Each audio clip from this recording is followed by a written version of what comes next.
Hello guys! Hello! Welcome sa YouTube channel. So ngayon guys, meron ako ditong ipapakita sa inyo na isang napakagandang ibon. Ito guys ay natrap doon sa aming palayan, sumabit sa nylon ba at napuluputan yung kanyang paa. Kaya ayan, kinuha ng aking mga brad at pinagpahinga muna, tinalian dyan sa kabilang paa. Takot na takot guys yung mga manok namin. Grabing takot ng manok namin. Akala ng manok kung ano na ito. Ang cute-cute ito guys na ibon na to. Ang ganda-ganda ng kanyang mukha. Oh, tingnan nyo guys. At ang talas ng kanyang tuka. Ang cute ng mukha niya. Oh, tingnan nyo. Oh, ganda. Ang cute ng mata. Ang sarap sana guys alagaan. Kaso hindi pwede.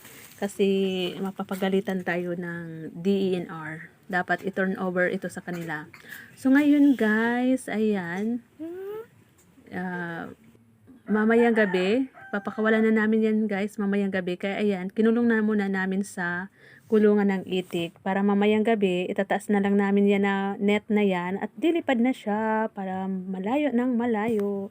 Magiging malaya na siya ulit. So ayan guys, so cute. Ayan guys, maraming salamat. Thank you.